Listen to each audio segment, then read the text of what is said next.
If you are a man focused on success, you will certainly find value in Niccolo Machiavelli's The Prince, as have men throughout the centuries. But despite the somewhat timeless nature of its principles, the 1532 treatise is somewhat outdated for modern contexts. The world we find ourselves in today is very different from the one in which Niccolo Machiavelli wrote his masterpiece. So in today's video, I'm going to apply the philosophy of Machiavelli into a modern context, your professional life, your dating life, and even your self-development. And I will use examples from well-known characters and also men from recent history to illustrate how you can use these principles to help you succeed.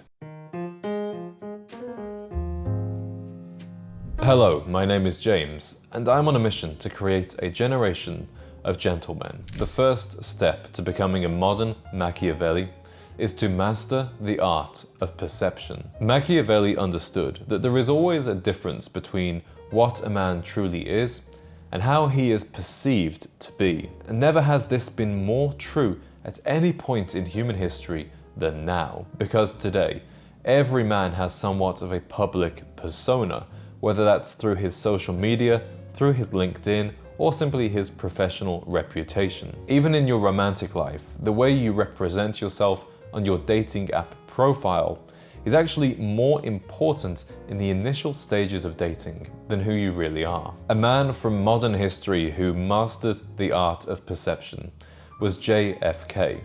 And to this day, he is one of the most loved presidents of all time.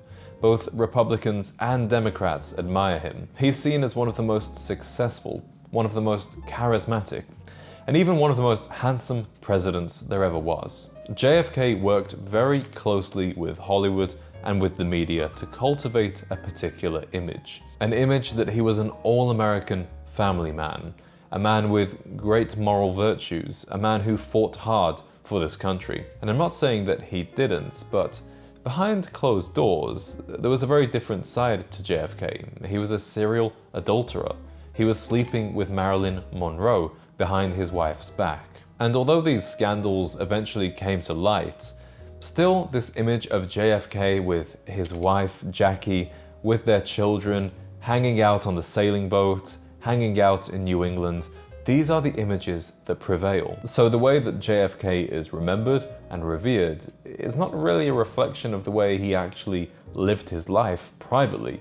It's more a reflection of his public persona. Although there is an element of performance when you master the art of perception, it's not as shallow as it might sound, because if you wish to be perceived as better, it will also inspire you to be better.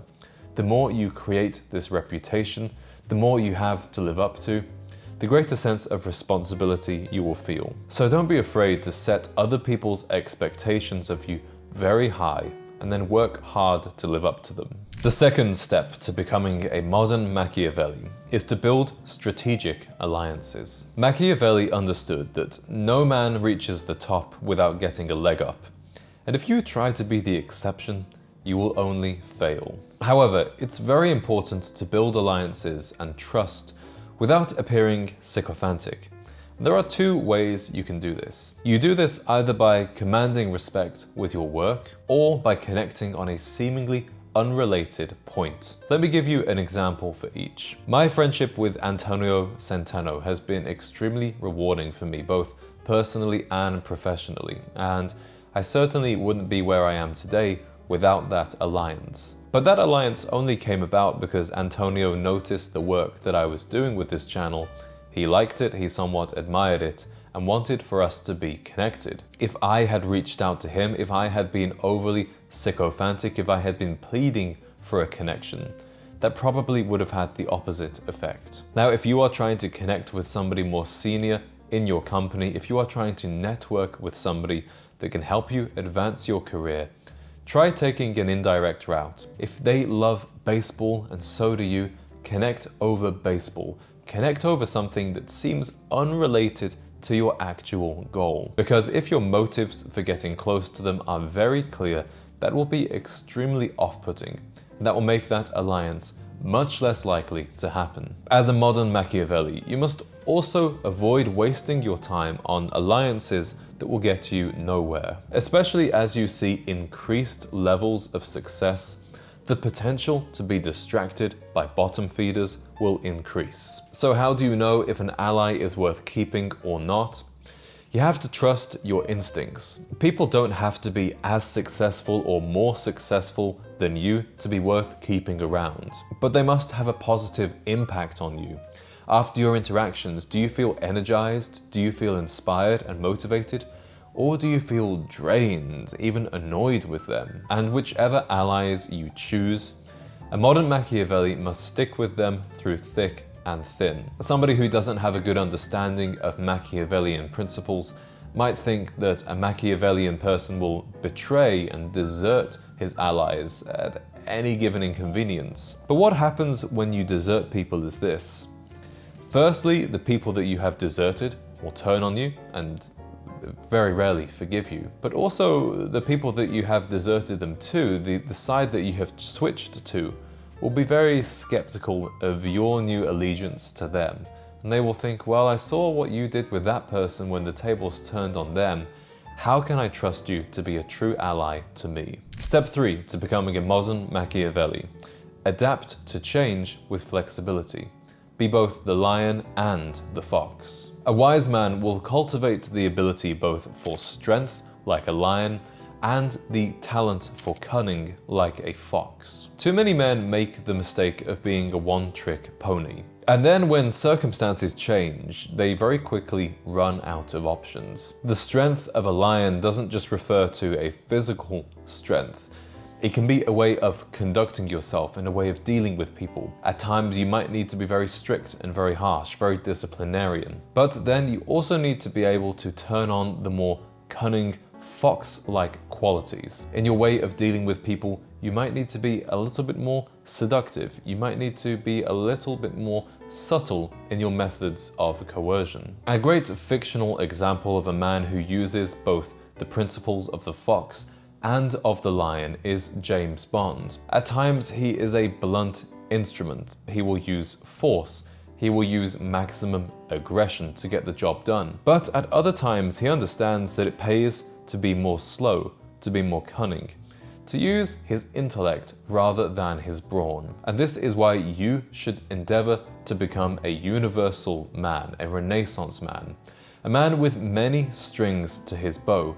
Because as circumstances change, as they inevitably will, you need to have another toolkit of abilities that you can pull out and navigate that situation in the most effective way. Step number 4 to becoming a modern Machiavelli is to leverage respect. Machiavelli is famous for saying, "It is better to be feared than loved if you cannot be both." But we live in a very different time to 16th century Italy, and today's world is by no means as brutal. If you are yet to earn respect, attempting to inflict fear will often have a very negative impact.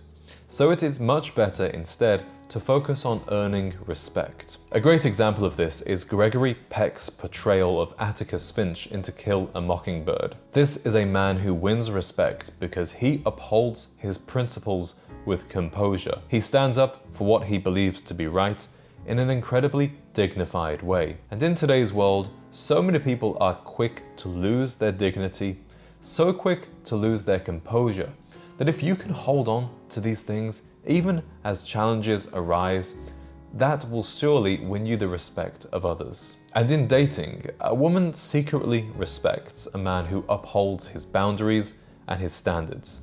Even though they may try to break them, they may try to test them, she will actually respect you more if you stick to your principles and if you prove to her that you really are the man she hoped you were. The final step to becoming a modern Machiavelli is to seize opportunities decisively. In today's society, men are far too afraid to take risks. The very act of a man taking risk is what has created the society we live in today. Men traveling to America to discover a new land, men inventing machines, completing feats of engineering and architecture that seemed impossible at first. And now in today's society, men are afraid to even apply for a job or talk to a girl in a coffee shop. Machiavelli believed that hesitation robs men of potential greatness. So think about what you are hesitating on right now. What unmade decisions are holding you back? How can you break through this trap of hesitation and delay to finally become the man you want to be? This isn't to say that risks pay off immediately or that success will come quickly, but action is the key ingredient in every story of greatness. What's more, a calculated risk is your opportunity to break through and stand out. If you always play by the book, if you always do what's expected of you, you will end up living a very mediocre life. And this can be said when it comes to everything, from your career to your dating life to the place that you live. When I look back on my life, I've definitely taken a few rather big risks, and not all of them paid off. But I'm happy that I continue to live boldly. And I'm glad that I don't live with the weight of those unmade decisions or wondering what might be if only I had the guts to do it. Gentlemen, let's recap the 5 rules to be a modern Machiavelli. Number 1, master the art of perception. Just like JFK, everyone sees what you appear to be, but few really know what you are. Number 2, build strategic alliances and trust without appearing sycophantic and needy. 3, adapt to change with flexibility, being both a lion and a fox. Number 4, leverage respect, because if you wish to be obeyed, you must first know how to command. And 5, seize opportunities directly. Don't let hesitation rob you of your greatness. Gentlemen, I hope you have enjoyed this video on how to be a modern Machiavelli. Let me know down in the comments if any of the points I've illustrated have resonated with you, or if you can think of a situation in your life where you are going to apply some Machiavellian principles to see some real change. As always, I thank you very much for watching, and I look forward to seeing you on the next video.